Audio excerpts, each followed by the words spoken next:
Bitter criticism. Saturday. Um what's happening Saturday? On where? I don't know where. Um, I don't know where I'm going to read.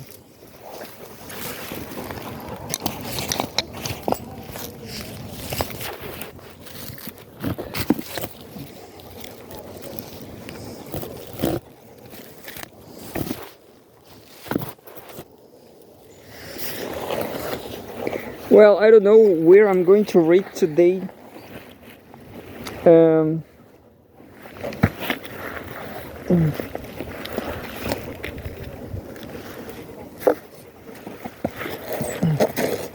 but here we go. I'm going to find out Cgtn, I guess. I always open Cgtn and never read till the end. This is Cgtn, top 5 from the highlights. And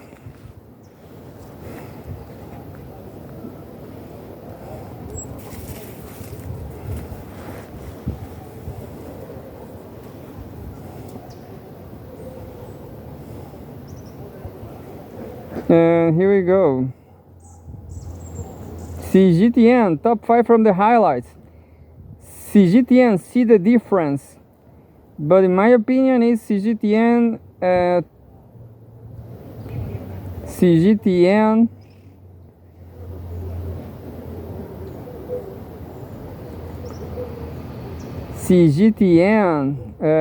hope for the world. There's a news about a festival of movies. Film goers visit a theater during the Kinming Festival holiday in Shanghai, China. China, April 12, 2025. China silver screen pivot. Why US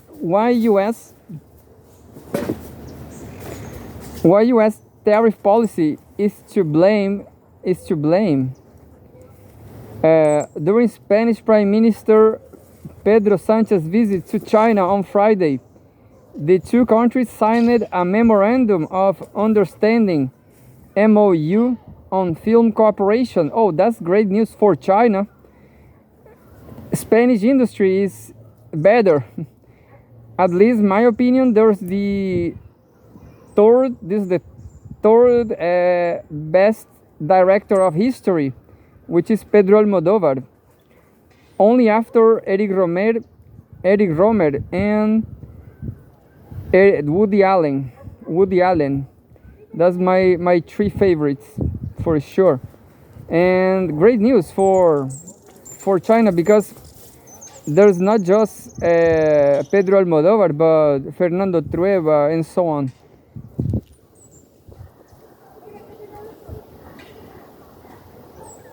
The two countries signed a memorandum of understanding (MOU) on film cooperation, injecting new momentum into bilateral cultural exchanges.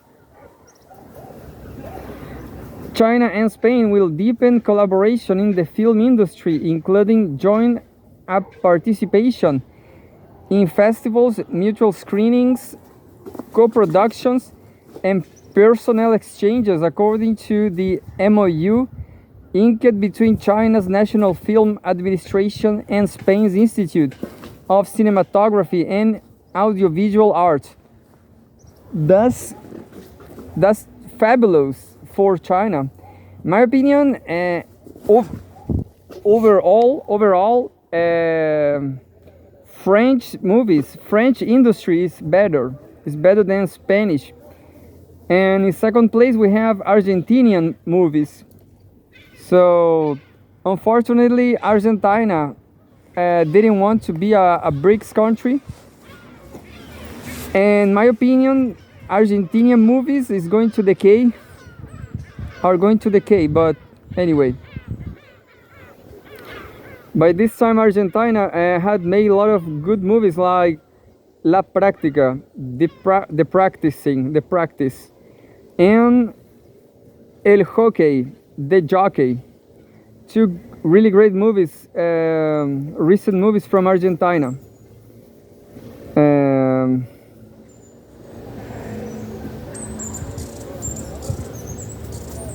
A spokes The enhanced film partnership between China and Spain stands in sharp contrast to Beijing's announcement of its plan to moderately reduce the number of U.S. films imported. Oh, that's a really better, even better idea. That's a really bad, even better news than whatever happened between China and Spain, or Argentina, or France. Stop buying US movies is even better. A spokesperson for the China Film Administration said on Thursday that the adjustment follows market principles and reflects audience preferences, as the United States' recent hikes in tariffs on Chinese imports are bound to impact Chinese audiences' interests in the U.S. Films. Following China's signal to cut Hollywood imports, shares of several major U.S. fast film and media companies fell sharply. The Walt Disney Company and Warner Bros. Discovery Inc. saw their stock prices drop by 6.79 and 12.53% respectively. Analysts attribute the decline to growing fears of being shut out of the world's second largest film market. Data shows U.S. film releases in China totaled 63 in 2018 and 52 in 2019, generating 19.9 billion yuan, which is $2.72 billion, combined, and commanding over 80% of all foreign film revenue in this period. This was one of the best runs for U.S. films in the Chinese box office. From films to finance and technology, the administration of U.S. President Donald Trump has failed to acknowledge its massive trade surplus in the services sector with its trading partners when it decided to slap sweeping additional tariffs on imported goods under the pretext of reducing its trade deficits. The United States is China's largest source of services trade deficits, according to U.S. Department of Commerce. American services exports to China surged from $1.63 billion in 2001 to almost 100%, like to not 100%, but 50%.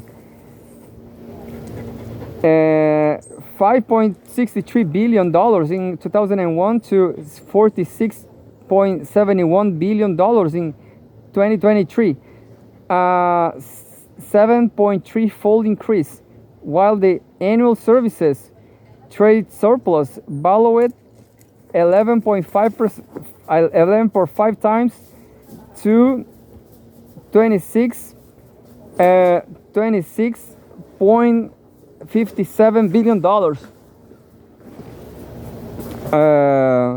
peaking at 39.7 billion dollars in 2019. The ongoing trade tensions between the U.S. and its trading partners threaten to disrupt its services trade. European Commission President Ursula von der Leyen has warned that the European Union is prepared to escalate the trade war by targeting U.S. services, a sector where America holds a significant trade surplus with Europe, should negotiations on tariffs fail. In an interview with the Financial Times, von der Leyen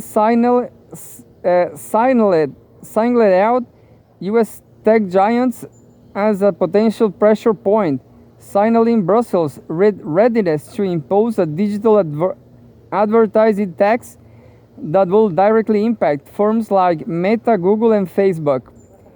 The latest China-Spain film collaboration demonstrates China's commitment to sustained openness and willingness to share market opportunities with global partners. Chinese Premier Li Qiang and the Spanish Prime Minister, who witnessed the signing of MOU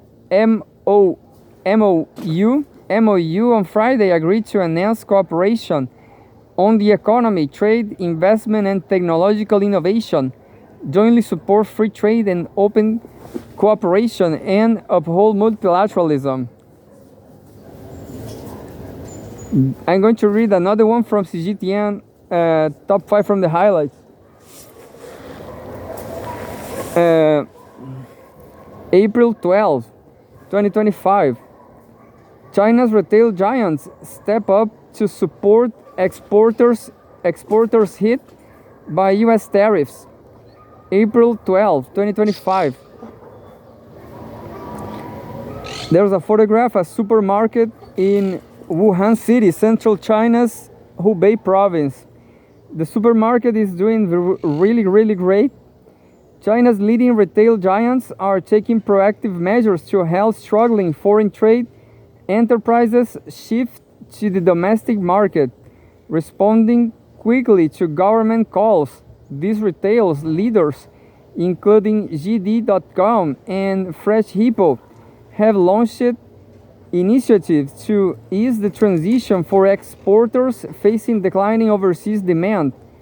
According to Ministry of Commerce spokesperson He Zhongqiang, on Thursday, the government held meetings with trade associations and major retailers to explore strategies for supporting export-oriented enterprises facing weakened overseas demand caused by U.S. tariffs.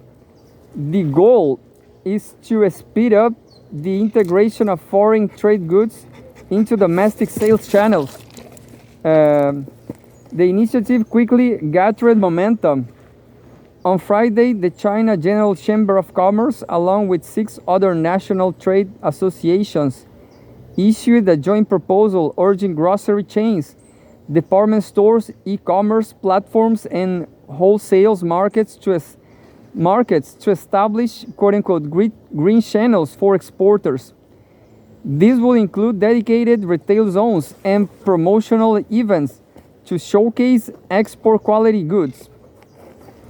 The proposal also stated that industry associations will organize trading and matchmaking sessions to help exporters align with domestic consumer preferences and standards. Major industry players responded swiftly. JD.com pledged to purchase at least 200 billion yuan, around $27.3 billion worth of export to domestic goods over the coming years, significantly strengthening its partnership across the supply chain. Fresh Hippo announced the launch of a streamlined onboarding process for exporters, including 24-hour fast-track support and a new section on its mobile app tailored to export to domestic products. Offline retailers move quickly as well. Yongui Superstores company released an open letter on April 7, committing to assist exporters in clearing surplus inventory, offering to place eligible products on shelves within 15 days through an express approval process. On April 9, Sea Air Vanguard launched a similar fast-track program, promising customized shelf placements across its various retail formats from high-end outlets to community stores. Lianhua Supermarket introduced additional incentives, including reduced entry fees and prioritize marketing resources for export-oriented goods. Early results suggest strong traction. Within days, Yonghui received over 200 partnership inquiries from supply chain forums, with more than 70 intent forms submitted and over 100 companies already engaged in procurement negotiations. Beyond shelf support, retailers are also teaming up with exporters to develop new products suited to China's evolving consumer market. Fresh Ipo said it will leverage its digital capabilities to co-create trendy, user-driven products across its online and offline channels. Yonghui, meanwhile, also promised to offer product development, support, and marketing assistance for exporters. With policy guidance and industry-wide participation, more retailers are signaling their willingness to support export enterprises. A source at Honky Chain, Sichuan-based supermarket chain, said the company, quote, welcomes foreign trade products, end quote, and is actively exploring ways to bring them into its sales network. I'm going to read just one or two. This is about technology. April 12th. China's tariff on chips is not as widespread as you might think. China's retaliatory tariffs on American imports is limited to chips manufactured in the US, while chips made from the country's Taiwan region and South Korea are not affected, according to a clarification from the China Semiconductor Industry Association, CSIA, on Friday. CSIA, representing the country's leading chip companies, stated that the quote-unquote country of origin for integrated circuits will be determined by the location of the wafer fabrication facility, fab, not the final packaging or design location. Chips like AMD CPUs and NVIDIA GPUs manufactured by Chips Taiwan will not be classified as originating from the US, bypassing China's retaliatory tariffs. However, chips made in US-based fabs by companies like Intel and Texas Instruments will still face tariffs. This is very interesting because it's not about consumer but production, not consumerism. Chips like AMD CPUs and NVIDIA GPUs manufactured in China's Taiwan will not be classified as originating from the US, bypassing China's retaliatory tariffs. So there you have. It's not that bad. However, chips made in US-based fabrics by companies like Intel and Texas Instruments will still face tariffs. Shares of AMD and NVIDIA rose 6% and 2.6% respectively, while Qualcomm was up 1.1%. Intel, meanwhile, fell more than 6%. The company is one of the largest producers of personal computer chips and the only American semiconductor firm gearing up to manufacture the most advanced processors in the United States. Beijing on Friday increased its tariffs on US imports to 125%, hitting back against US President Donald Trump's decision to hike duties on Chinese goods to 145%. After CSIA's clarification, the prospect of high tariffs on US origin chips led to a surge in Chinese chip makers' shares on Friday. Quote, the notice from CSIA helps distinguish which US chips will be hit with tariffs, said He Hui, semiconductor research director at tech research company Omdia. It is clear that some chips made in the US will still be taxed even if they are packaged in China. Oh, it's the opposite what I understand. He added that this could benefit China's domestic chip making and its supply chains as foreign semiconductor firms pursue a, quote, China for China strategy, manufacturing for the Chinese market in China. The national market. Bernstein analyst told Reuters that CSIA's move was a big surprise to the market as investors generally considered the location of packaging to be the country of origin, not the fab, and it was way more difficult to shift fabs. And that's it, with input from Reuters. And that's it by today, as this dog is kind of nervous by sounds. I want to know if the Chinese people could find a solution for their nervous dogs. You cannot see, but look, he is shaking. He is nervous shaking.